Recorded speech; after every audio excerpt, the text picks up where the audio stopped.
সহ্য করার মতো না, এরকম করে মেরেছে। অবশ্যই বিচার চাই, মানে এটা কঠিন দৃষ্টান্তমূলক বিচার চাই। দৃষ্টান্তমূলক শাস্তি, যা দেখে অন্য মানুষ আর কোনোদিন এমন ধরনের কাজ না করে। এমন নিজের সন্তান, বউ, শালক সবাইরে একবারে মানে হত্যা করা, এটা কেমন ধরনের হইলে, কেমন নেশা করলে তারপরে হ্যাঁ সুস্থ না, এত সুস্থ মাথায় কাজটা করে নাই। হ্যাঁ, দৃষ্টান্তমূলক শাস্তি চাই। আমরা তো সকালবেলা আসছি, পরে সকালবেলা এসে দেখছি এই রুমে 4 জন আর ওই রুমে মহিলা। মানে কি চাচ্ছেন? আমরা চাই যে এটা সুষ্ঠু বিচার হোক, মানে সুষ্ঠু তদন্ত হোক, সুষ্ঠু বিচার। মানে এরকম ভাবে এরকম নির্মম মার্ডার মানে আমাদের লাইফে কখনো দেখিনি, শুনছি আগে কিন্তু মানে আছে যা চাক্ষুষ, মানে যা দেখছি কাছে থেকে এটা বলার মতন না।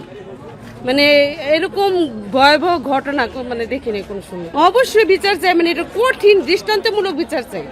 কালকে আমার ছোটো ভাইরে ফোন দিয়ে নিয়ে আসা হয়েছে যে তোর একটা চাকরির ব্যবস্থা করা হয়েছে 19,500 টাকা বলা হলে পরে আমার ছোটো ভাই আসি চাই নাই, পরে আবার আইসে, আসার পরে রাত্রি মেরে এলাইছে, মারে দেশে ফোন দিছে যে মিসকাতরে যে ওদের ফ্যামিলির সব মেরে লাইছি।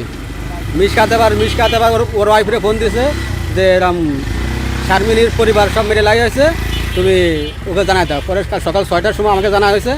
ছটা থেকে আমরা আসতে 8টা বাজছে। 8টা বাজার পর আসি দেখি আমার এই লাশ 5টা লাশ এনে পড়ে আছে। পরে আমার থানায় যেয়ে পুলিশ নিয়ে আইছে। দিনটা হচ্ছে কালকে অনেকবার ফোন দিছে ফুরকান এই বাসা আসার জন্য।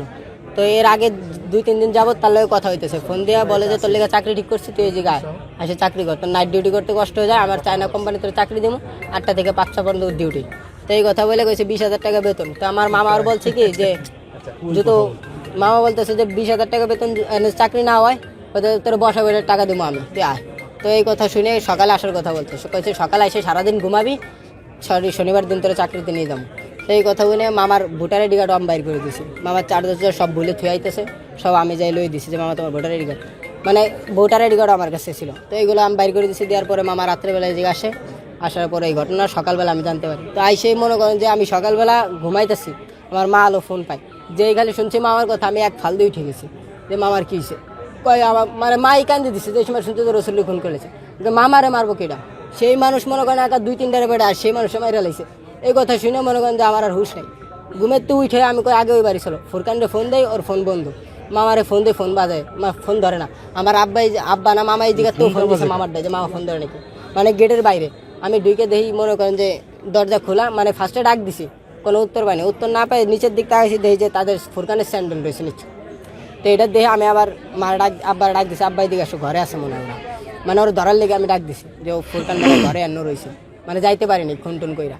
তো এই কথা মনে করে আমি ঢুকছি, ঢুকে দিই কেউ নাই, মানে এই 4টা লাশ সামনে পড়ে রয়েছে। তা আমি আর কারোর কাছে না, আমার মামার কাছে আই গেছি। মামার কাছে যাই যে আমার মামার ল্যাপটা আঙ্গাইছি, দেখি আমার মামার ওই অবস্থা, মনে করে তাকাই রয়েছে। 4-5টা কোপ লাগছে, আমার ছুটাছুটি করছে, হাতেও কোপ লাগছে। লাগার পর আমি এই দেহে মনে করেন চিল্লান দিছি, চিল্লান দিয়ে গেছি মিমের কাছে, যাই দেখি মিম রে মনে করেন মুখ টুক কুপায়, নাক কান মান সবই করে লাইছে, কুপাইছে এমনভাবে। পরে 3টারে আঙ্গাইছি, 3টা আঙ্গাই দেখি একই অবস্থা। তারপরে খুঁজতেছে আন্টিরে, তা আন্টিরে খুঁজছি পাই নাই। আমার আব্বা আবার এই বেলকনিতে এসে খুঁজে পাই নাই। তা আমার আব্বা আবার তাই কী করছে, এই গ্রিলের সাথে যে পর্দা, এই পর্দা সরাই দিয়ে সাজায় আর কুপাইছে, মানে গহনাগাটি পড়ছে, শাড়ি শুড়ি পইরা ওই অবস্থায় কুপাইছে। কুপায় মনে করেন ওরকম বাইন্দে গেছে। হাফিজুর। তোমার নাম কি? সাকিব। সাকিব, তোমার কি হয়? আমার সম্পর্কে আমার মামা আর আপন মামা আর আপন খালা, যে 2জন মারা গেছে। আমি ভিতরে ঢুকেছিলাম, 3টা মেয়ে বাচ্চা, একটা বাচ্চা তো খুবই ছোট, আমার বাচ্চার মতো বয়স, মানে দেখে সহ্য করার মতো না, এরকম করে মেরেছে। তারপর একটা ছেলে আর 3টা মেয়ে, যে তাদের মা, 4 জনই খুন হয়েছে। সবাইকে দেখলাম ভিতরে কাজ মানে চলছে, তদন্ত চলছে, সিআইডির টিম আছে। মোট 5 জনকে মারা হয়েছে। কি মনে হচ্ছে এটা তো এখন তো বলা যাবে না, আসলে তদন্ত হোক, সব তো উঠে আসবে।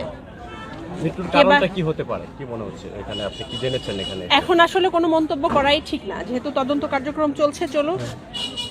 এখন কোনো কিছু না বলাই মনে হয় ভালো হবে।